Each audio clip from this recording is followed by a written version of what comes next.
నమస్తే, welcome to ANN. నేను Lakshminag Narahar Shetty. Headlines చూద్దాం. ఉమ్మడి మహబూబ్ నగర్ జిల్లాలో రెండో రోజు సీఎం రేవంత్ పర్యటన. నార్లాపూర్ రిజర్వాయర్ ప్యాకేజ్ 1 పనుల ప్రగతిపై అధికారులతో సమీక్ష. విశాఖ తీరంలో సైకిల్ సవారీ చేసిన సీఎం చంద్రబాబు. సైకిల్ తొక్కుతూ పచ్చదనం, కాలుష్య నియంత్రణపై అవగాహన. 5.25% వద్ద రెపో రేటు యథాతథం. నిర్ణయాన్ని వెల్లడించిన ఆర్బీఐ గవర్నర్ సంజయ్ మల్హోత్రా. తమిళనాడులో త్వరలో మరో కొత్త రాజకీయ పార్టీ. నా దారి రహదారి, ఒంటరిగానే ప్రయాణం సాగిస్తా అంటూ అన్నామలై కమెంట్.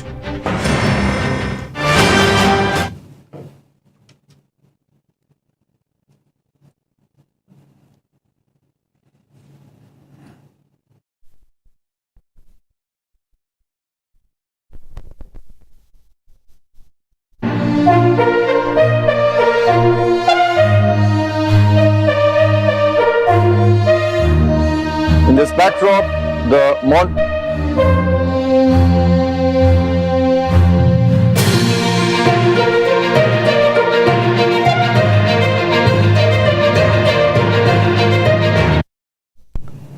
బ్రేకింగ్ న్యూస్ చూస్తున్నాం. దేశ ప్రజలకు, వాహన ఇండ్ల రుణగ్రహీతలకు రిజర్వ్ బ్యాంక్ ఆఫ్ ఇండియా కీలక నిర్ణయాన్ని వెల్లడించింది.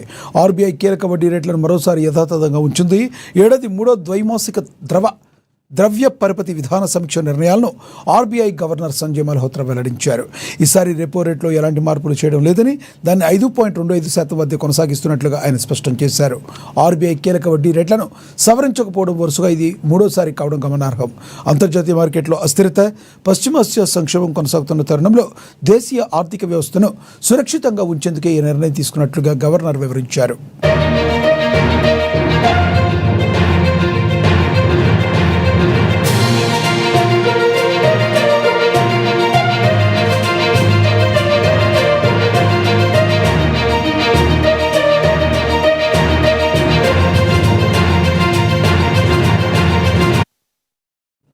దేశ ప్రజలకు, వాహన ఇండ్ల రుణగ్రహీతలకు రిజర్వ్ బ్యాంక్ ఆఫ్ ఇండియా కీలక నిర్ణయాన్ని వెల్లడించింది.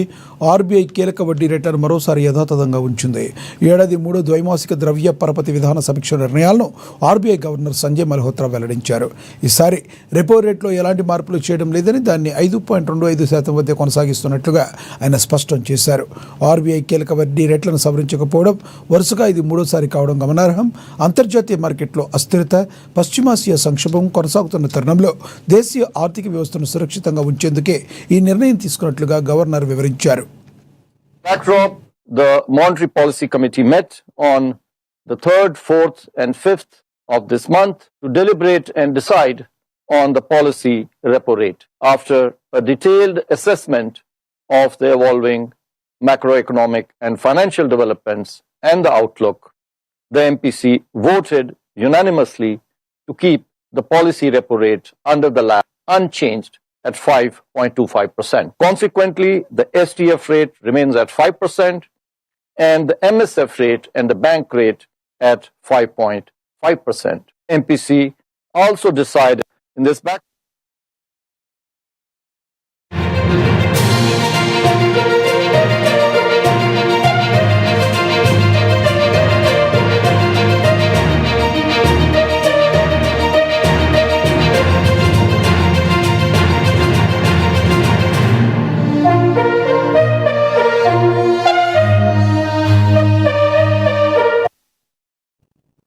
మరో బ్రేకింగ్ న్యూస్ చూస్తున్నాం. తమిళనాడు రాజకీయాల్లో పెను సంచలనం చోటు చేసుకుంది.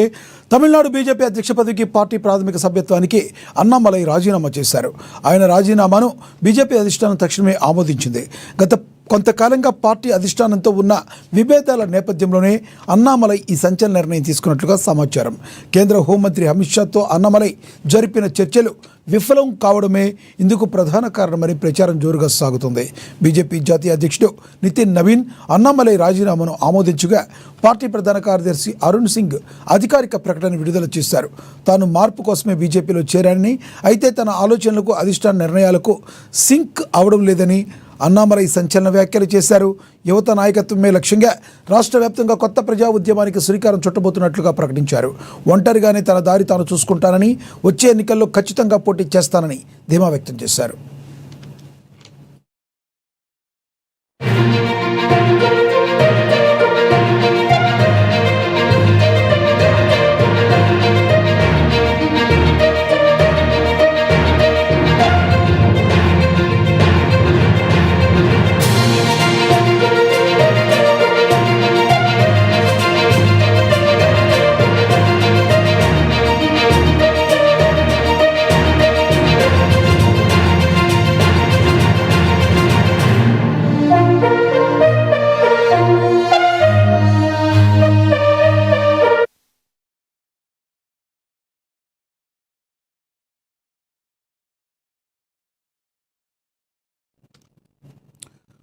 పాలమూరు రంగారెడ్డి ఎత్తిపోతల పథకం పనులను నిర్దేశిత గడువులోగా పూర్తి చేసేందుకు ప్రభుత్వం కట్టుబడి ఉందని సీఎం రేవంత్ రెడ్డి స్పష్టం చేశారు. ఉమ్మడి మహబూబ్ నగర్ జిల్లా పర్యటనలో భాగంగా రెండో రోజు ఆయన నాగర్ కర్నూలు జిల్లా కొల్లాపూర్ నియోజకవర్గంలో క్షేత్రస్థాయి పరిశీలన చేశారు. నార్లాపూర్ ప్యాకేజ్ 2, ప్యాకేజ్ 3 కాలువల నిర్మాణ పనులు పురోగతిని సీఎం స్వయంగా పరిశీలించారు. ఈ పర్యటనలో మంత్రులు ఉత్తమ్ కుమార్ రెడ్డి, జూపల్లి కృష్ణారావు, వాకిట శ్రీహరి ముఖ్యమంత్రి వెంట ఉన్నారు.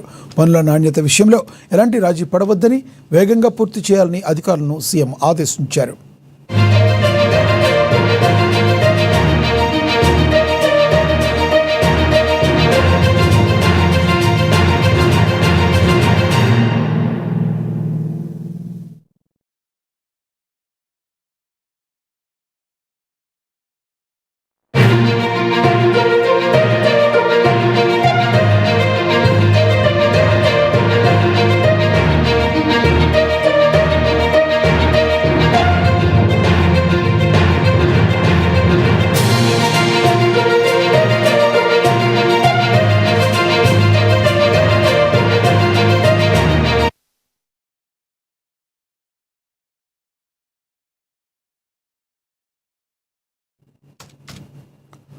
ప్రపంచ పర్యావరణ దినోత్సవాన్ని పురస్కరించుకుని ఏపీ సీఎం చంద్రబాబు నాయుడు సరికొత్తగా పిలుపునిచ్చారు. విశాఖపట్నంలో నిర్వహించిన పర్యావరణ దినోత్సవ వేడుకల్లో ఆయన స్వయంగా సైకిల్ తొక్కి అందరినీ ఆకట్టుకున్నారు. పచ్చదనాన్ని పెంచడం, కాలుష్యాన్ని నియంత్రించడంపై ప్రజల్లో అవగాహన కల్పించేందుకు సీఎం ఈ నిర్ణయం తీసుకున్నారు.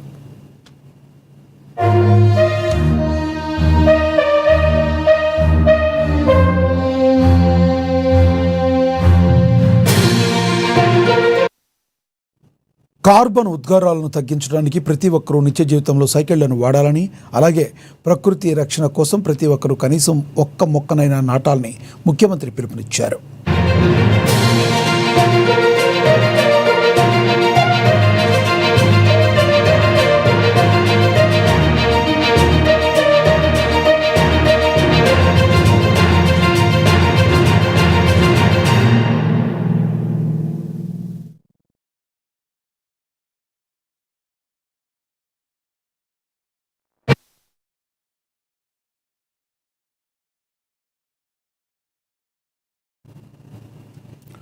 పర్యావరణ దినోత్సవం సందర్భంగా ఎన్టీఆర్ జిల్లా మైలవరం నియోజకవర్గంలో డిప్యూటీ సీఎం పవన్ కళ్యాణ్ పర్యటించారు.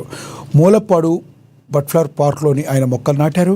ప్రధానమంత్రి నరేంద్ర మోడీ పిలుపు మేరకు తన తల్లి అంజనాదేవి పేరిట పవన్ కళ్యాణ్ తెల్ల పొనికి మొక్కను నాటారు. ఈ సందర్భంగా ప్రతి ఒక్కరూ అమ్మ పేరుతో ఒక మొక్క నాటాలని ఆయన ప్రజలను కోరారు. అనంతరం రాష్ట్ర వ్యాప్తంగా భారీ ఎత్తున చేపట్టనున్న 2.5 కోట్ల సీడ్ బాల్స్ తయారీ కార్యక్రమాన్ని డిప్యూటీ సీఎం ప్రారంభించారు.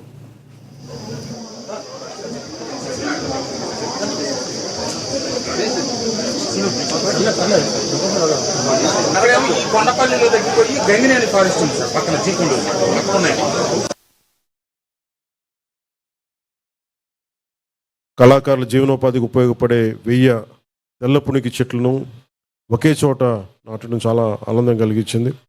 దీనికి తోడు ఆంధ్రప్రదేశ్ ప్రభుత్వం తీసుకున్న మరొక అద్భుత సంకల్పం పెద్ద ఎత్తున సీడ్ బాల్స్ తయారీ కార్యక్రమం. ఈ పర్యావరణ దినోత్సవం రోజున పర్యావరణ పరిరక్షణ కోసం 2.5 కోట్ల సీడ్ బాల్స్ విత్తనాల బంతుల్ని తయారీకి శ్రీకారం చుట్టాం. ఈ రోజును మొదలుకొని జూన్ 15 వరకు 10 రోజుల పాటు అన్ని జిల్లాల్లో ఈ సీడ్ బాల్స్ తయారీ ప్రక్రియను ప్రజల సహకారంతో ముందుకు తీసుకెళ్తాం. ఎర్ర బంకమట్టికి కంపోస్ట్ జోడించి పూర్తి సేంద్రియ పద్ధతిలో, ఆర్గానిక్ పద్ధతిలో తయారు చేసి ఈ సీడ్ బాల్స్ని ఈ వర్షాకాలంలో రాష్ట్ర వ్యాప్తంగా చల్లించేందుకు ఏర్పాట్లు చేశాం. కళాకారుల జీవనోపాధికి ఉపయోగపడే బంగారు తెలంగాణ ఫోక్ ఆర్ట్స్ అకాడమీ ఆధ్వర్యంలో తెలంగాణ రాష్ట్ర అవతరణ ఉత్సవాలు ఘనంగా జరిగాయి. చిక్కడపల్లిలోని త్యాగరాయ గాన సభలో ఇంద్రధనస్సు పేరిట ఈ వేడుకలు నిర్వహించారు. ఈ కార్యక్రమానికి రిటైర్డ్ జేడి మధుసూదన్, ప్రముఖ సిద్ధాంత దైవజ్ఞ శర్మ ముఖ్య అతిథులుగా హాజరయ్యారు. సమాజంలో ప్రతిభావంతులైన పిల్లలను గుర్తించి వారి చేత నృత్య ప్రదర్శన చేయించి ఘనంగా సత్కరించారు. ఈ సందర్భంగా ప్రతిభ గల పసిపిల్లలను వెలికితీత ప్రపంచానికి చూపించడమే ఈ ప్రోగ్రాం యొక్క ముఖ్య ఉద్దేశమని నిర్వాహకులు తెలిపారు. 2026 అండి వారికి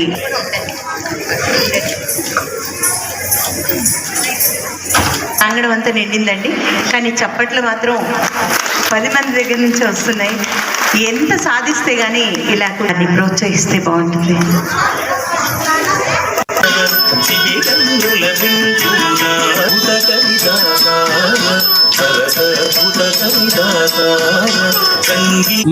మా కళ బంగారు తెలంగాణ సాధించడమే కేసీఆర్ గారిది కూడా ఆయన ఆశలు బంగారు తెలంగాణను ఎలాగైనా చేయాలని అదే లక్ష్యంగా ఈ బంగారు తెలంగాణ ఫోక్ ఆర్ట్స్ అకాడమీ మేము అకాడమీ ఓపెన్ చేసి ఇది 199 కార్యక్రమం చేశాము 2015 నుంచి ఈ రోజు వరకు 2006 వరకు ప్రతి సంవత్సరం మేము తెలంగాణ ఆవిర్భావన చేస్తూనే ఉన్నాం. ఈ మొత్తం ఈరోజు కార్యక్రమం అంతా మా కేసీఆర్ గారికి ఒక కానుకగా ఇస్తున్నాము.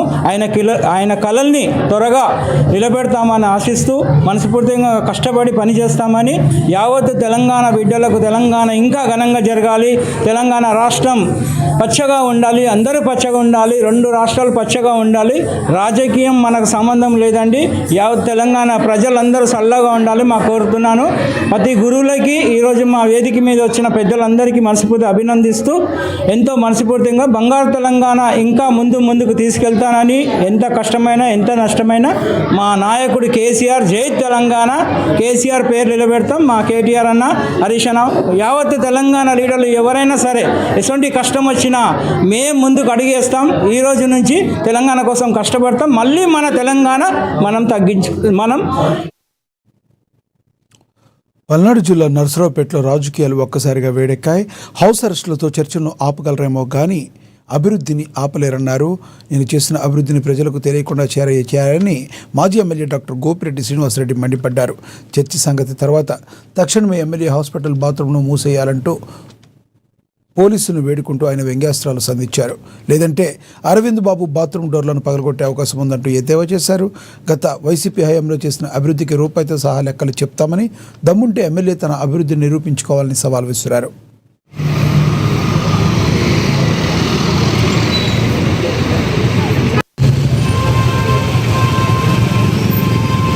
బాత్రూంలో కూర్చొని ఇక మొసలు కన్నీళ్లు గార్చే కార్యక్రమం చేస్తాడేమో. ఆ బాత్రూంలో తాళాలు వేయండి, అవి డోర్లు పగలగొట్టే పరిస్థితి లేకుండా దయచేసి తాళాలు వేయండి. ఆ బాత్రూములు కూడా మూసేయండి ముందు. ఆ తర్వాత మీరు ఛాలెంజ్ సంగతి తర్వాత చూసుకుందాం. ఖచ్చితంగా నేను ఒకటే చెప్తున్నాను, నేను ఎవరిని పంపించను, నేనే వస్తాను. నేను సింగిల్గా వస్తాను. నువ్వు రా, సింగిల్గా రా. దమ్ము ధైర్యం ఉంటే అన్ని ఏర్పాట్లు చేస్తానన్నావు కదా, నీ మగతనాన్ని నిరూపించుకో. ఛాలెంజ్ విసురుతున్నా, నీ మగతనాన్ని నిరూపించుకో. వస్తాను, నేను కూడా వస్తాను. వెళ్దాం, ఈ చర్చ మొత్తం చేద్దాం. మా లెక్కల ప్రకారం 2467 కోట్ల రూపాయలు, ప్రతి రూపాయికి కూడా లెక్క ఉంది, ప్రతి పైసాకి లెక్క ఉంది, అన్ని డిపార్ట్మెంట్లతో సహా.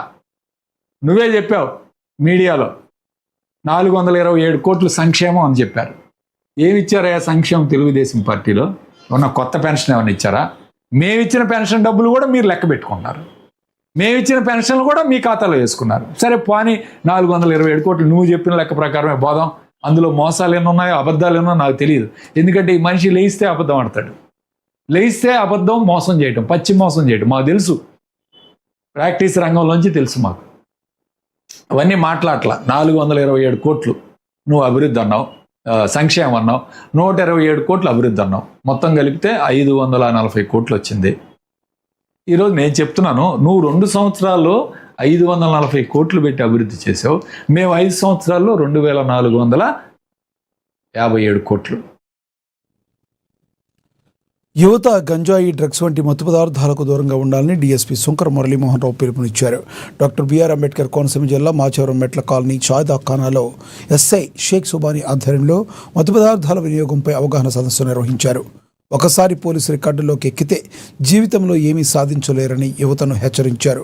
ప్రస్తుతం అధునాతన మెడికల్ కిట్లు అందుబాటులోకి వచ్చాయని, ఎప్పటి నుంచో డ్రగ్స్ వాడుతున్నారో కూడా తెలిసిపోతుందని స్పష్టం చేశారు.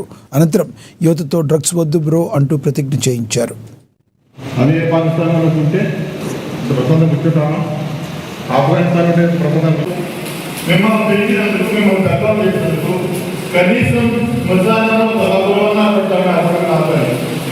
కానీ గంజాయి తాగి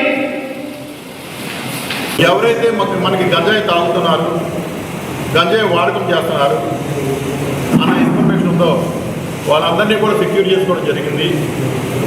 అందులో భాగంగానే ఇలా వెహికల్స్ కూడా, ఎందుకంటే ఈ మధ్య చాలామంది దొంగ వెహికల్స్ పట్టుకొస్తున్నారు, దొంగతనం చేసిన వెహికల్స్ తీసుకొచ్చి ఆ వెహికల్స్ మీద దొంగతనాలు చేస్తున్నారు, చైన్ స్నాచింగ్స్. అలాగే ఈ వెహికల్స్ తీసుకెళ్ళి ఏజెన్సీలో అమ్మేసి దాని బదులు గంజాయి పట్టుకొస్తున్నారు. ఆ గంజాయి ఇక్కడ అమ్ముతున్నారు. ఇటువంటి ఇన్ఫర్మేషన్ ఉంది. అలాగే ఈ గంజాయి మత్తులో నేరాలకు పాల్పడుతున్నారనే ఇన్ఫర్మేషన్ మీదట. అంటే ఈ మెట్ల కాలనీలో అనేసి ప్రత్యేకించి ఎందుకు పెట్టారని ఏమి కాదు. మాకు మెట్ల కాలనీలో కొంత పిల్లలు అల్లర్జల్లరుగా తిరుగుతున్నారనేసి పేరెంట్స్ నుంచి కంప్లైంట్స్ ఉన్నాయి, పబ్లిక్ నుంచి కూడా కంప్లైంట్స్ ఉన్నాయి, మా ఇన్ఫర్మేషన్ కూడా ఉంది. ఈ వరుస కంటిన్యూగా అన్ని చోట్ల చేసుకుంటూ వస్తున్నాం. నేను ఆత్రిపురం మండలంలో ర్యాలీలో చేశాం, మొన్న న్యూ కాలనీ రావులపాలెంలో చేశాం, ఇవాళ ఇక్కడ చేశాం. మళ్ళీ రేపు రాజోలు నైట్ రాజోలు వేరే చోట పెట్టుకున్నాం. దానిలో పాటుగానే ఈ గంజాయి మీకు ఆల్రెడీ ఈ గంజాయి ఎవరైనా తాగితే మనం ఇప్పుడు డ్రంక్ డ్రైవ్ టెస్ట్ ఎలా చేస్తున్నామో అదే భాగంగా ఇలాగ ఇప్పుడు కొత్త కిట్లు వచ్చినాయి, టెక్నాలజీ డెవలప్ అయింది. కొద్దిగా యూరిన్ శాంపిల్స్ తీసుకుని ఇప్పుడు మన ప్రెగ్నెన్సీ టెస్ట్ లాగే యూరిన్ శాంపిల్స్ తీసుకుని దీని మీద చెక్ చేస్తే మామూలు చెక్ చేస్తే దాంట్లో పాజిటివ్ నెగిటివ్ కూడా వచ్చేస్తుంది. నేను ఇప్పుడు తాగలేదండి, ఇప్పుడు మొన్న 4 తాగానండి, రాత్రి బీర్ తాగానండి, లేకపోతే అయినా ఉండదు. గంజాయి తాగితే ఖచ్చితంగా డ్రగ్స్ ఏమన్నా గంజాయినే కాదు, డ్రగ్స్ ఏమైనా సరే వాడినా. ప్రపంచ పర్యావరణ దినోత్సవాన్ని పురస్కరించుకొని నంద్యాల జిల్లా ఆళ్లగడ్డలో పచ్చదనం పరిడి వెళ్ళింది. కోటకందుకూరు గ్రామంలోని ఏపీ మోడల్ స్కూల్ ఆవరణలో ప్రతిష్టాత్మక అనంత అరణ్య కార్యక్రమాన్ని జిల్లా కలెక్టర్ రాజకుమారి గణయ్య, ఎమ్మెల్యే భూమా అఖిలప్రియ కలిసి లాంఛనంగా ప్రారంభించారు. ఈ సందర్భంగా విద్యార్థులు అధికారులతో కలిసి వారు మొక్కలు నాటారు. కేవలం మొక్కలు నాటడమే కాకుండా వాటిని సంరక్షించి భావితరాలకు స్వచ్ఛమైన వాతావరణాన్ని అందించాలని కలెక్టర్, ఎమ్మెల్యే పిలుపునిచ్చారు.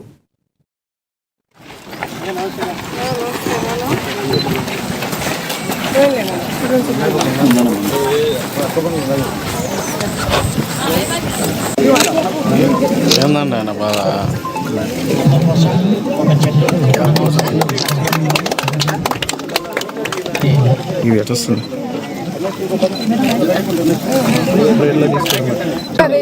కెమెరా వస్తుంది ఫీల్డ్కి వస్తుంది కొద్దిగా బాబు. చేపట్టిన ఈ కార్యక్రమము నిజంగా కళ్ళారా చూస్తుంటే పిల్లలందరూ కూడా ఇది చాలా ఉపయోగపడేది. ఎందుకంటే వచ్చే జనరేషన్స్ ఏ విధంగా మన ఎన్వైరన్మెంటల్గా ఏ విధంగా వాళ్ళన్నీ నేర్చుకోవాలి, ఏ విధంగా అన్నీ ముందుకు తీసుకెళ్లాలి, వాళ్ళ డైలీ లైఫ్లో ఏ విధంగా దాన్ని ఇంప్లిమెంట్ చేయాలనేది కూడా ఒక గొప్ప కార్యక్రమం. మన జిల్లాలో 56 స్కూల్స్లో ఇది స్టార్ట్ చేయడం అనేది నిజంగా చాలా చాలా ఆనందంగా ఉంది. ఫస్ట్ ఫేజ్లో స్కూల్స్, తర్వాత ఏంటనేది కూడా తర్వాత తెలుస్తుంది. చంద్రబాబు నాయుడు గారు, లోకేష్ అన్న గారు మొదటి నుంచి కూడా ఏ విధంగా మన పవన్ కళ్యాణ్ గారు కూడా ఏ విధంగా మన ఎన్వైరన్మెంట్ మనం కాపాడుకోవాలా, మన చుట్టుపక్కల ప్రాంతంలో మనం ఎట్లా శుభ్రతగా పెట్టుకోవాలా, చిన్న పిల్లల దగ్గర నుంచి పెద్దవాళ్ళ వరకు దీన్ని ఎట్లా ఇంప్లిమెంట్ చేయాలనేది కూడా ప్రతి వారం కూడా మనం స్వచ్ఛాంధ్ర, స్వచ్ఛ ఆళ్లగడ్డ ఏ విధంగా అయితే కార్యక్రమాలు చేస్తున్నాం దీనికి ఒక చిన్న ఎగ్జాంపుల్.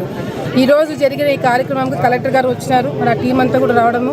ఎన్ఆర్ఈజీఎస్ కింద మొదలుపెట్టిన ఈ ప్రోగ్రాము వచ్చే రోజుల్లో అన్ని స్కూల్స్లో కూడా ఇది ఇంప్లిమెంట్ చేసి పిల్లలు దీన్ని బాగా నేర్చుకునేటట్టుగా కూడా స్కూల్ స్టాఫ్ కూడా దీన్ని ఎంకరేజ్ చేయాలని చెప్పి కోరుకుంటూ, మరి ఫారెస్ట్ డిపార్ట్మెంట్ వాళ్ళు కూడా ఈరోజు చాలా చక్కగా అన్ని ఏర్పాట్లు చేశారు.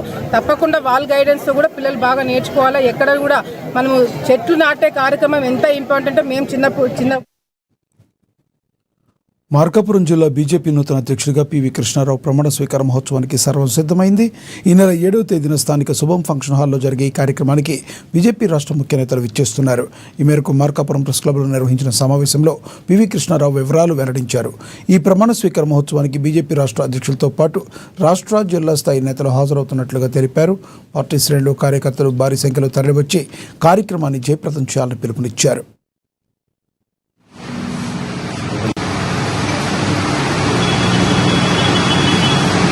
ప్రతినిధి ఏలూరు రామచంద్రారెడ్డి గారు వీళ్ళందరూ కూడా ఆ రోజు కార్యక్రమానికి విచ్చేస్తున్నారు. ఉమ్మడి జిల్లా అధ్యక్షులు సజ్జం శ్రీనివాస్ గారు వీరందరి ఆధ్వర్యంలో కార్యక్రమం జరుగుతుంది. ముఖ్య అతిథిగా మాధవ్ గారు విచ్చేసేస్తారు. ఈ యొక్క కార్యక్రమం నూతనంగా ఏర్పడ్డ జిల్లాకి ఎన్డీఏ భాగస్వామ్యంలో ఉంటూ ఈ యొక్క ప్రాంత అభివృద్ధి విషయంలో కూడా భారతీయ జనతా పార్టీ కేంద్ర ప్రభుత్వ ఎన్డీఏ సహకారంతో కొత్తగా ఏర్పడ్డ జిల్లాకి చాలా అవసరాలు ఉన్నాయి. ఇక్కడ ఆర్థిక వనరులతో కూడుకున్నటువంటి ఆఫీసులు అయితేనేమి, ఇక ఎంప్లాయ్మెంట్ అయితేనేమి చాలా వెనుకబడింది. వీటన్నిటి విషయాలు కూడా రేపు వస్తున్నటువంటి మాధవ్ గారి దృష్టికి తీసుకెళ్లి ఈ యొక్క సమస్యలను అధిగమించేదానికి భారతీయ జనతా పార్టీ మార్కాపురం జిల్లా కమిటీ తరఫున ఈ యొక్క రాష్ట్ర కేంద్ర ప్రభుత్వాల దృష్టి తీసుకెళ్లి ఆ యొక్క సహకారంతో ఈ యొక్క వెనుకబడ్డ మార్కాపురం జిల్లాని అభివృద్ధి పరచడం కోసం మా వంతుగా. రంగారెడ్డి జిల్లా కోహెడలో శ్రీ చైతన్య కళాశాలలో ఇంటర్మీడియట్ ద్వితీయ సంవత్సరం చదువుతున్న విద్యార్థి ఆత్మహత్య కలకలం రేపుతుంది. 4 రోజుల క్రితమే హనుమకొండలో తన నివాసం నుంచి హాస్టల్కు వచ్చిన విద్యార్థి నిన్న సాయంత్రం తన గదిలో కాకుండా మరో రూమ్లో ఫ్యాన్కు ఊరేసుకుని ప్రాణాలు విడిచాడు. చదువులో ఎంతో చురుగ్గా ఉండే విద్యార్థి హఠాత్తుగా ఆత్మహత్య చేసుకోవడంపై తల్లిదండ్రులు తీవ్ర అనుమానాలు వ్యక్తం చేస్తున్నారు. ఘటన రాత్రి 7 గంటలకు జరిగితే రాత్రి 10 గంటల వరకు కుటుంబ సభ్యులకు సమాచారం ఇవ్వకపోవడంపై కళాశాల యాజమాన్యం నిర్లక్ష్యంపై ఆగ్రహం వ్యక్తమవుతోంది.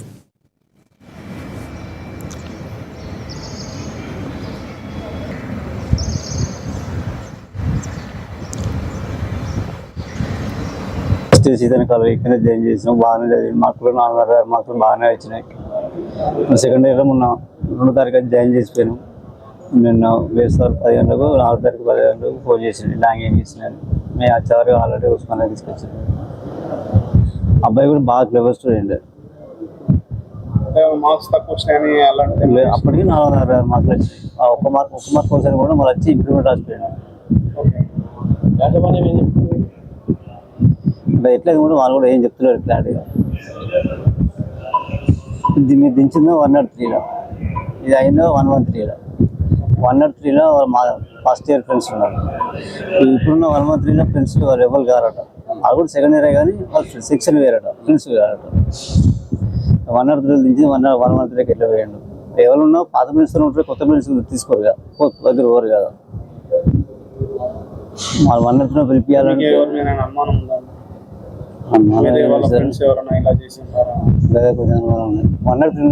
ఎందుకు 103 మాది ఫస్ట్ ఇయర్ ఫ్రెండ్సే కదా. గతంలో మీ తోటి మీ అబ్బాయి ఏమైనా ఇట్లా గొడవ అయింది? గొడవ అయిందని వాళ్ళు అందరూ ఉన్నారని చెప్పింది తప్పు కానీ గొడవ వాళ్ళ భాష నాకు అర్థం అవుతుంది, వాళ్ళకి అర్థం అవుతుంది. తర్వాత వాళ్ళ ఫ్రెండ్స్ అయ్యారు వాళ్ళు, మళ్ళీ వాళ్ళే దించింది 103లో. మళ్ళీ 113కి ఎట్లా పోయింది. కామారెడ్డిపట్నంలో దొంగల ముఠా కలకలం సృష్టించింది. పట్టణంలోని అశోక్ నగర్తో పాటు మున్సిపల్ పరిధిలోని దేవునిపల్లి, సరంపల్లి గ్రామాల్లో దొంగలు సంచరిస్తున్న దృశ్యాలు సీసీ కెమెరాల్లో రికార్డయ్యాయి. ఓ ఇంట్లో దుండగులు చొరబడిన విజువల్స్ ఇప్పుడు సోషల్ మీడియాలో తీవ్ర వైరల్గా మారాయి. వరుస దొంగతనాల ప్రయత్నాలతో పట్టణ ప్రజలు భయాందోళనకు గురవుతున్నారు. రాత్రి వేళల్లో పోలీస్ గస్తీ పెంచాలని స్థానికులు డిమాండ్ చేస్తున్నారు.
విద్యాబుద్ధులు నేర్పించాల్సిన గురువే వక్రబుద్ధితో దొంగగా మారిన ఘటన మార్కాపురంలో వెలుగు చూస్తుంది.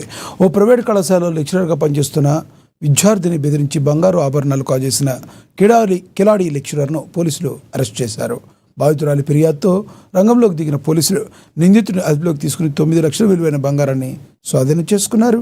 మార్కాపురం సిఐ కార్యాలయంలో డీఎస్పీ నాగరాజు ఈ కేసు వివరాలు వెల్లడించారు. నీటాని మాటలతో ఆ అమ్మాయిని బెదిరించి ఆ అమ్మాయి ఒంటి మీద నగలు మీరు ఏదైతే చూస్తున్నారో ఆ నగలన్నీ కూడా తీసుకోవడం జరిగింది. తర్వాత వాళ్ళ ఇంట్లో మదరు ఫాదరు పాపను అడగడం జరిగింది. ఆ పాప తెలిసిన వాళ్ళకి ఇచ్చాను, ఫ్రెండ్స్కి ఇచ్చానని మాట దాటేస్తూ, సో ఇంట్లో వాళ్ళు కూడా బిడ్డని ఎక్కువ ఒత్తిడి చేస్తే ఏదైనా ఇబ్బంది అవుద్దని కొంచెం బుజ్జగించి లారించి అడుగుతానే వచ్చేవారు.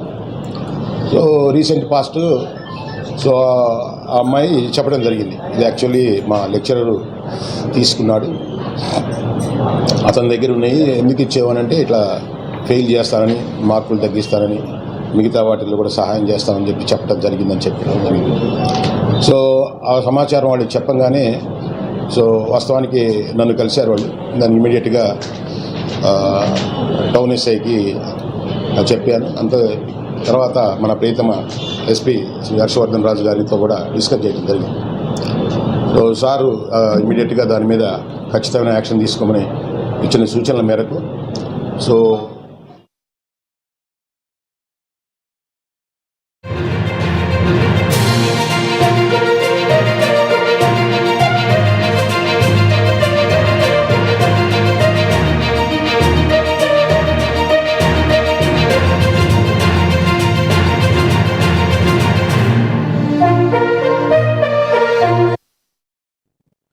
బ్రేకింగ్ న్యూస్ చూస్తున్నాం. వైసీపీ నేత మాజీ ఎమ్మెల్యే బొల్లా బ్రహ్మనాయుడిని పోలీసులు అరెస్ట్ చేశారు. తమిళనాడులోని కాంచీపురంలో ఆయన సైబరాబాద్ పోలీసులు అదుపులోకి తీసుకున్నారు. గండిపేటలో ప్రభుత్వ భూములు కబ్జా ఎత్తించిన కేసులో బ్రహ్మనాయుడిపై చర్యలు తీసుకున్నట్లుగా తెలుస్తుంది. ప్రభుత్వ అధికారుల ఫోర్జరీ సంతకాలతో కూడిన ఫేక్ జీవోలను సృష్టించి విలువైన ప్రభుత్వ భూములు కబ్జా చేసేందుకు బొల్లా బ్రహ్మనాయుడు సహా మరికొందరు నిందితులు స్కెచ్ వేసినట్లుగా పోలీసులు గుర్తించారు. ఈ ల్యాండ్ గ్రాబింగ్, ఫోర్జరీ వ్యవహారంపై కేసు నమోదు చేస్తున్న సైబరాబాద్ పోలీసులు నిందితుడి కోసం గాలించి ఎట్టకేలకు తమిళనాడులో పట్టుకున్నారు.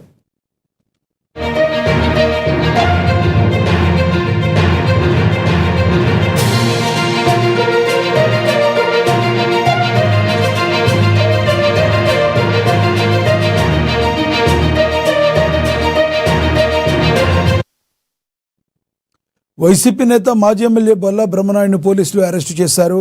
తమిళనాడులోని కాంచీపురంలో ఆయన సైబరాబాద్ పోలీసులు అదుపులోకి తీసుకున్నారు. గండిపేటలో ప్రభుత్వ భూముల కబ్జాకు ఎత్తించిన కేసులో బ్రహ్మనాయుడిపై ఈ చర్యలు తీసుకున్నట్లుగా తెలుస్తుంది. ప్రభుత్వ అధికారుల ఫోర్జరీ సంతకాలతో కూడిన ఫేక్ జీవోలను సృష్టించి విలువైన ప్రభుత్వ భూమిని కబ్జా చేసేందుకు బొల్లా బ్రహ్మనాయుడు సహా మరికొందరు నిందితులు స్కెచ్ వేసినట్లుగా పోలీసులు గుర్తించారు. ఈ ల్యాండ్ గ్రాబింగ్, ఫోర్జరీ వ్యవహారంపై కేసు నమోదు చేస్తున్న సైబరాబాద్ పోలీసులు నిందితుడి కోసం గాలించి ఎట్టకేలకు తమిళనాడులో పట్టుకున్నారు.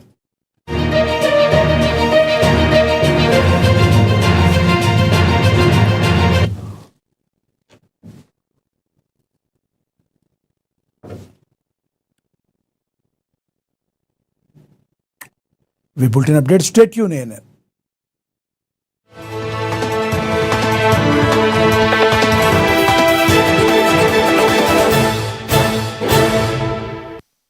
తెలుగు, ఉర్దూ, మరాఠీ భాషల్లో